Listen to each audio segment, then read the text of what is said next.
Hello traders, welcome to my video. और आज इस वीडियो में हम करने वाले हैं वीकली एनालिसिस। देखेंगे कि पिछले हफ्ते ने मार्केट ने किस तरह से परफॉर्म किया है और आने वाले हफ्तों में मार्केट किस तरह से परफॉर्म कर सकता है। जो आने वाला वीक है वो मई मंथ का आखिरी वीक होने वाला है। तो एक बार हम जो है मार्केट का मंथली व्यू अगर चेक कर लेते हैं तो सबसे पहले अगर आप देखोगे तो जो मई मंथ का जो इस वक्त जो कैंडल बन रहा है तो आपको एक यहाँ पर डोजी कैंडल बनता हुआ दिखाई देगा। तो कहीं ना कहीं हम कह सकते हैं कि हम इस महीने पूरी तरह से मार्केट के अंदर एक इंडिसीजन रहा। अगर हम देखें तो यहाँ पर कहीं ना कहीं अब मार्च महीने की जो सेलिंग हुई थी उस शार्प सेलिंग के बाद यहाँ पर कहीं ना कहीं अप्रैल के अंदर हमें एक इंडिसीजन देखने को मिला और मार्केट है निफ्टी ने एक बहुत बड़े एक इंडिसीजन कैंडल बनाई। और उसके बाद कहीं ना कहीं यहाँ पर एक मई के अंदर भी मुझे लगता है मार्केट एक इंडिसीजन कैंडल बना सकता है, जिस तरह के इस वक्त कैंडल बनती हुई नज़र आ रही है। और हो सकता है उसके बाद फिर अगले हफ्ते में हमें पता चलेगा कि कैंडल किस तरह से क्लोज होती है। उस क्लोजिंग पर डिपेंड करेगा कि किस तरह से प्राइस क्लोज होगी और आने वाले दिनों में आने वाले जो मंथ है जून मंथ में मार्केट की क्या डायरेक्शन रह सकती है। ओके, तो पर इस वक्त अगर हम देखें तो कहीं ना कहीं यहाँ पर एक कमिट इंडिसीजन कैंडल बनती हुई दिखाई दे रही है मंथली बेसिस। अगर वीकली बेसिस पर हम अगर देखें तो कहीं ना कहीं वीकली बेसिस के ऊपर भी अगर आप देखो तो यहाँ पर भी एक इंडिसीजन कैंडल हमें बनती हुई नज़र आ रही है। पर कहीं ना कहीं जो जिस तरह से हम देखें तो जो कैंडल ने जो क्लोज दी है वो थोड़ी हायर साइड की तरफ दी है, विच शोज का कहीं ना कहीं यहाँ पर जो है बायर अभी भी यहाँ पर स्ट्रेंथ होल्ड करके बैठे हुए। तो हम कहीं ना कहीं हम कह सकते हैं यहाँ पर एक हमें बुलिश टू एक साइडवेज टू बुलिश एक सेंटिमेंट यहाँ पर मुझे दिख रहा है। पर फिर भी डिपेंड करेगा कि अगले हफ्ते में अगर कैंडल किस तरह से क्लोजिंग करती है। अगर कैंडल को क्लोज करना है अगर आने वाले दिनों में अगर जो मंथ है जून महीने में अगर मार्केट अगर ऊपर जाने वाला है तो कहीं ना कहीं यहाँ पर जो प्राइस की जो क्लोजिंग रहेगी वो कहीं ना कहीं आने वाले हफ्तों में इस तरह की यहाँ पर एक बुलिश क्लोजिंग हमें इस तरह की मिल सकती है इस डोजी कैंडल के ऊपर की तरफ। पर आने वाले दिनों में अगर मार्केट की डायरेक्शन नेगेटिव रह सकती है तो कहीं ना कहीं यहाँ पर अगर मार्केट को मान लीजिए यहाँ पर एक बार फिर से अगर इतनी शार्प सेलिंग के बाद अगर ऊपर जाना है तो कहीं ना कहीं मार्केट को मुझे लगता है कि एक बार ये जो लो लेवल को एक बार टेस्ट करना चाहिए। अगर मार्केट लो लेवल को टेस्ट करने के लिए आता है तो फिर हमें यहाँ पर अगले हफ्ते में जो है कहीं ना कहीं यहाँ पर एक नेगेटिव क्लोजिंग हमें देखने को मिल सकती है। उसके बाद फिर मार्केट में एक सेल ऑफ हो सकता है जो आने वाले दिनों में जो लोअर लेवल से आप बने थे 22,000 के लेवल के आसपास उसको टेस्ट करने के लिए मार्केट नीचे आ सकता है। सो डिपेंड करेगा कि आने वाले हफ्ते में मार्केट किस तरह की क्लोजिंग कर सकता है, उसके हिसाब से आने वाले महीने में हमें डायरेक्शन मार्केट की मिल सकती है। पर अगर मार्केट को अगर जाना है ऊपर तो कहीं ना कहीं यहाँ पर एक स्ट्रॉन्ग क्लोजिंग हमें यहाँ पर दिखानी पड़ेगी, तभी हम कह सकते हैं कि यहाँ पर आने वाले दिनों में हमें एक अपसाइड मोमेंटम देखने को मिल सकता है। This is my view on Nifty. चलिए एक बार सेंसेक्स को भी एक बार ऊपर देख लेते हैं। अगर हम सेंसेक्स देखें तो सेंसेक्स के अंदर भी अगर आप देखो तो सेम ही यहाँ पर इंडिसीजन देखने को मिलेगा। सेम लॉजिक है इसमें भी। अगर आने वाले हफ्तों में प्राइस अगर ऊपर की तरफ क्लोज करती है तो ऐसे ऊपर डायरेक्शन रह सकती है। प्राइस अगर डोजी कैंडल के नीचे क्लोज करती है तो प्राइस में नीचे की तरफ फॉल हो सकता है। ओके, जैसे निफ्टी में होता है वैसा ही सेंसेक्स में भी होता है। So this is it. एक बार अब हम बैंक निफ्टी के ऊपर नजर मार रहे थे। अगर बैंक निफ्टी देखे तो कहीं ना कहीं यहाँ पर प्राइसेस ने अपने आप को होल्ड करने की कोशिश की है। आफ्टर दिस डोजी कैंडल के नीचे फॉल होने के बाद कहीं ना कहीं यहाँ पर अगर देखें तो यहाँ पर मार्केट ने यहाँ पर होल्ड करने की कोशिश की। अगर इस कैंडल को अगर मार्केट फिर से कंटिन्यू करके फिर से इसी डोजी कैंडल के रेंज के अंदर आता है प्राइस तो कहीं ना कहीं हम कह सकते हैं कि जो सेलर्स है वो एक तरह से नल हो चुके हैं। ओके, अगर इस कैंडल के रेड कैंडल के ऊपर अगर 55,000 के ऊपर अगर कैंडल क्लोज कर देती वीकली कैंडल तो कहीं ना कहीं कह सकते हैं कि हमें एक अपसाइड डायरेक्शन मिल सकती है। पर अगर मार्केट को फिर से इसी डाउन ट्रेंड को अगर कंटिन्यू करना है तो मार्केट को इसी यहीं पर ओपन होके इमीडिएटली यहाँ पर सेलिंग की तरफ आना चाहिए।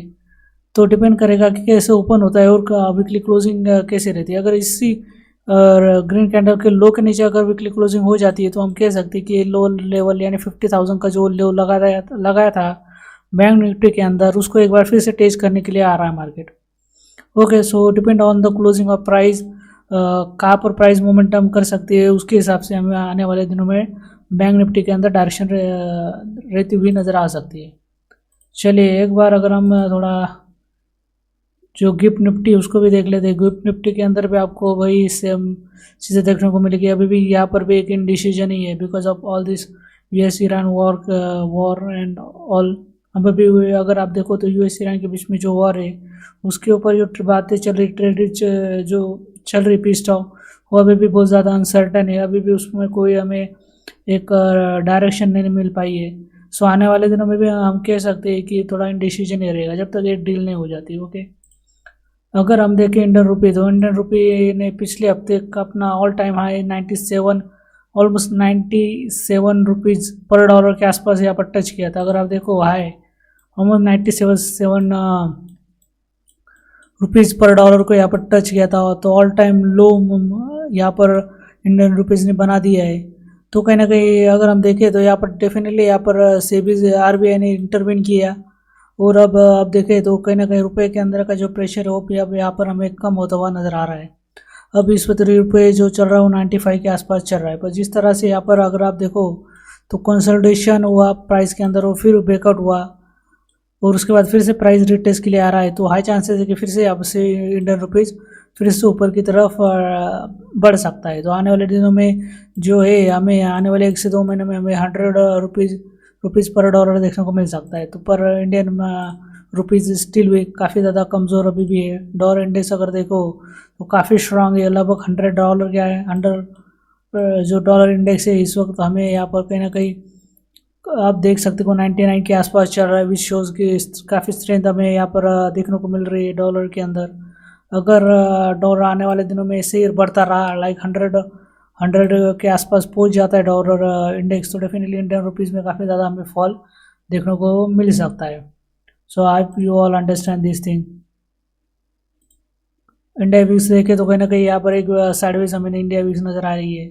तो इस वक्त तो इंडियन मार्केट में ऐसे कोई वॉलेटिलिटी है नहीं, ज़्यादा कुछ वॉलेटिलिटी हमें देखने को नहीं मिल रही है। अगर देखें तो कहीं ना कहीं 20 से लेकर 60 की जो रेंज है इंडिया विक्स ने यहाँ पर बनाते हुए उसी के अंदर एक हमें यहाँ पर एक साइडवेज मूव यहाँ पर इंडिया विक्स के अंदर दिख रहा है। ओके, तो चलिए एक बार हम जो अदर एसेट क्लासेस है like gold, silver, crude oil और क्रिप्टो, उनका भी एक बार हम देख लेते हैं, एनालिसिस कर लेते हैं कि क्या चल रहा है। तो अगर यहाँ पर देखें तो कहीं ना कहीं यहाँ पर गोल्ड के अंदर जो यहाँ पर एक रेंज जो बनाई हुई है, मैंने पहले भी कई बार बोला है कि यहाँ पर जो गोल्ड है, गोल्ड यहाँ पर एक रेंज के अंदर फंसा हुआ है। वो अगर हम देखो कहीं ना कहीं 4,800 हायर साइड पे 4,800 और लोअर लेवल पे कहीं ना कहीं हमें दिख रहा है कि 4,400 के लेवल के बीच में यहाँ पर गोल्ड ट्रेड कर रहा है। अभी भी आप देखो तो कहीं ना कहीं गोल्ड आपको इसी रेंज में नज़र आएगा। यहाँ पर गोल्ड ने एक बार हायर लेवल पे मूव ऑन किया, यहाँ पर क्लोज भी किया था, पर तुरंत एक ब्रेकआउट फेल हो गया और प्राइस फिर से इसी रेंज के अंदर अभी ट्रेड कर रही है। अगर आप देखो तो कहीं ना कहीं यहाँ पर जो प्राइस है वो यहाँ पर लोअर लेवल के आसपास ट्रेड करने की कोशिश कर रही है। ओके, तो कहीं ना कहीं अगर आप देखो तो यहाँ पर अगर प्राइस जो है यहाँ पर एक स्ट्रॉन्ग क्लोजिंग कर देती है, लाइक हम अगर हायर लेवल पे अगर मंथली बेसिस पे अगर टेस्ट करें तो कहीं ना कहीं यहाँ पर एक जो शार्प सेलिंग हुई थी उसके बाद अगर देखें तो प्राइस ने यहाँ पर एक इंडिसीजन कैंडल बनाया और यहाँ पर फिर से अगर इस महीने अगर कैंडल थोड़ी सी अगर नेगेटिव बना देती है, मंथली बेसिस पे कैंडल अगर नेगेटिव बन जाती है तो हमें यहाँ पर एक गोल्ड के अंदर फॉल देखने को मिलेगा। एटलीस्ट जो प्रीवियस लो है 4,000 का जो लेवल है गोल्ड के अंदर उसको एक बार टच करके हो सकता है प्राइस यहाँ से फिर से एक बार अपसाइड मूव कर सकती है। तो कहीं ना कहीं मुझे यहाँ पर अगर क्लोजिंग कैसे करता है इस मंथ के अंदर गोल्ड, उस पर डिपेंड करेगा कि डायरेक्शन क्या रह सकती है आने वाले दिनों में गोल्ड के अंदर। अगर यहाँ पर नेगेटिव क्लोज कर देता है गोल्ड ऑन मंथली बेसिस तो डेफिनेटली आने वाले दिनों में भी हमें एक नेगेटिव डायरेक्शन देखने को मिल सकती है, एक डाउन साइड मूव देखने को मिल सकता है गोल्ड के अंदर, डिपेंड करेगा कि क्लोज कैसे करता है। ओके, तो यहाँ पर भी आप देख सकते हैं मंथली बेसिस पे अगर वीकली बेसिस पे देखें तो यहाँ पर एक हमें एक तरह से एक इंडिकेशन कैंडल बनती हुई नज़र आ रही है। ओके, तो डिपेंड करेगा कि आने वाले हफ्तों में मार्केट कैसे ओपन होता है। अगर डिसीजन कैंडल के ऊपर ओपन होगा तो डेफिनेटली अपसाइड डायरेक्शन हमें देखने को मिलेगी, पर अगर लोअर लेवल पे अगर प्राइस को अगर नीचे जाना है तो हो सकता है आने वाले हफ्तों में प्राइस सीधा डायरेक्टली ऊपर नीचे के लेवल पर ओपन हो और एक डाउन डायरेक्शन हमें यहाँ पर देखने को मिल सकता है। ओके, तो प्राइस को क्लोजली वॉच कीजिए, उसके हिसाब से आप ट्रेड कर सकते हैं। ओके, अगर यहाँ पर देखें एक बार क्रूड ऑयल के ऊपर हम नज़र डालते हैं कि क्रूड ऑयल का क्या चल रहा है। अगर यहाँ पर हम यूएस हम यहाँ पर ब्रेंट ऑयल यहाँ पर लेंगे। अगर देखें तो कहीं ना कहीं इस हफ्ते की अगर हम देखें क्लोजिंग, तो कहीं ना कहीं इस हफ्ते के अंदर प्राइस जो क्लोजिंग दे रहा है इस वक्त, या फिर जो क्लोजिंग दे रहा है एक तरह की नेगेटिव क्लोजिंग हमें देखने को मिल रही है। कहीं ना कहीं प्राइस ने 115 का हाई लगा के फिर से एक बार 105 के लोअर लेवल के आसपास प्राइस इस पर ट्रेड कर रहा है, तो कहीं ना कहीं यहाँ पर एक नेगेटिव क्लोजिंग हमें देखने को मिल रही है। कहीं ना कहीं जो अभी न्यूज़ आ रही है कि यूएस और ईरान के बीच में अभी ट्रेड टॉक अभी जो पीस टॉक है अभी भी चल रही है, मे भी वो पॉजिटिव उसका रिजल्ट आ सकता है। तो कहीं ना कहीं यहाँ पर इसीलिए हमें क्रूड ऑयल के अंदर एक नेगेटिव सेल ऑफ देखने को मिल सकता है। सो अभी भी अगर देखें तो कहीं ना कहीं $120 का जो हायर लेवल है, अगर प्राइस इसके ऊपर अगर ट्रेड करती तो डेफिनेटली यहाँ से एक हमें अपसाइड एक स्पाइक देखने को मिल सकता है $130-140 के आसपास। तो अगर आप देखें तो कहीं ना कहीं यहाँ पर एक क्रूड ऑयल एक रेंज में फंसा हुआ है $80 to $120 के रेंज में, उसी के रेंज में वो अपसाइड और डाउन साइड मूव कर रहा है। अगर ऊपर की तरफ ब्रेकआउट मिलता है तो डेफिनेटली एक हमें हायर लेवल पे एक स्पाइक देखने को मिल सकता है $130-140 के आसपास। अगर नीचे की तरफ ब्रेकआउट मिलता है, जो कि मिलना बहुत मुश्किल है, पर मुझे जो लगता है आने वाले दिनों में हमें यहाँ पर क्रूड ऑयल एक साइडवे में ही देखने को मिल सकता है। They are high chances. जब तक ये पी स्टॉक चल रही है तब तक तो हमें क्रूड ऑयल लेवल की रेंज में ही देखने को मिल सकता है। So this is my view. Crypto को एक बार देख लेते हैं। क्रिप्टो काफ़ी इंटरेस्टिंग मुझे लग रहा है। अगर हम देखें मंथली बेसिस पे अगर एनालिसिस करते हैं क्रिप्टो का तो काफ़ी इंटरेस्टिंग चीज़ें मुझे देखने को मिल रही है। अगर आप देखो तो क्रिप्टो के अंदर कहीं ना कहीं अगर आप देखो तो यहाँ पर पिछले महीने काफ़ी अच्छी बाइंग हुई थी। ओके, अप्रैल महीने में हमें यहाँ पर काफ़ी अच्छी बाइंग देखने को मिली और एक अपसाइड मूव हमें अपसाइड क्लोजिंग हमें देखने को मिली। पर अगर देखो तो कैंडल ने अभी भी ये इतनी जो है स्ट्रॉन्ग क्लोजिंग अभी भी हमें देखने को नहीं मिली। और कहीं ना कहीं अगर आप देखो तो मंथली बेसिस की कैंडल, तो कहीं ना कहीं हमें यहाँ पर एक इंडिसीजन दिख रहा है। इसका मतलब ये नहीं कि प्राइस ऊपर नहीं जा सकते, पर इसका मतलब है कि कहीं ना कहीं प्राइस एक रिट्रेसमेंट है यहाँ पर हमें देखने को मिल सकता है। अगर ऊपर हायर लेवल अगर कोई कैंडल अगर अपसाइड क्लोज की है पर ऊपर से हायर लेवल से अगर रिजेक्शन हमें देखने को मिल रहा है लाइक यहाँ पर, तो इसका मतलब कहीं ना कहीं एक रिट्रेसमेंट आ सकती है। उसके बाद प्राइस फिर से एक अपसाइड मूव हमें देखने को मिल सकता है। तो कहीं ना कहीं ये सब मंथ के अंदर हमें यहाँ पर एक डाउन साइड मूव देखने को मिला। मैं कह सकता हूँ कि इसको एक रिट्रेसमेंट की तरह हमें देखना चाहिए, पर डिपेंड करेगा कि कैसे क्लोज करता है। अगर अगले हफ्ते फिर से यहाँ से एक कंसोलिडेट करके अगर प्राइस फिर से ऊपर की तरफ निकलती है तो फिर अगर हम कह सकते हैं कि कहीं ना कहीं यहाँ पर एक हमें यहाँ पर रिट्रेसमेंट देखने को मिला था। तो अगर हम देखें तो कहीं ना कहीं यहाँ पर अभी भी प्राइस थोड़ा रिट्रेसमेंट में है। अभी भी हमें पता नहीं चल पा रहा है कि प्राइस किस तरह से क्लोजिंग देगा। ओके, पर अगर प्राइस अगर फिर से अगर ऊपर की तरफ अगर मूव करता है लाइक यहाँ पर अगर हम देखें तो $80,000 78 77 79 लेवल को अगर प्राइस फिर से ऊपर की तरफ क्रॉस करने लगता है आने वाले हफ्तों के अंदर, ओके, तो हम कह सकते हैं कि कहीं ना कहीं यहाँ पर फिर से एक बार ये जो मूव था एक तरह का रिट्रेसमेंट था। उसके बाद प्राइस ने यहाँ पर कंसोलिडेट करके फिर से आने वाले दिनों में हमें यहाँ पर एक अपसाइड मूव देखने को मिल सकता है। पर अगर प्राइस सीधा नीचे की तरफ अगर करता है, मूव डाउन करता है, तो फिर हम इसको एक शार्प फॉल बोल सकते हैं। और जो भी पिछले जो महीने में बाइंग हुई थी वो एक तरह का ट्रैप था हम कह सकते हैं। पर अगर ये बाइंग अगर एक स्ट्रॉन्ग बाइंग है तो डेफिनेटली यहाँ पर प्राइस को थोड़ा बहुत रिट्रेस करके फिर से अपसाइड मोमेंटम दिखाना चाहिए। This is my view. ठीक है, तो बिटकॉइन में मैं यहाँ पर अभी वेट एंड वॉच करूँगा, देखूँगा कि मार्केट कैसे क्लोज करेगा, उस पर डिपेंड करेगा कि मैं किस डायरेक्शन में ट्रेड रख सकता हूँ।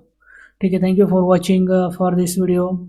I hope you like this video. Share, subscribe this channel for more such analysis related videos, and thank you for watching. See you again.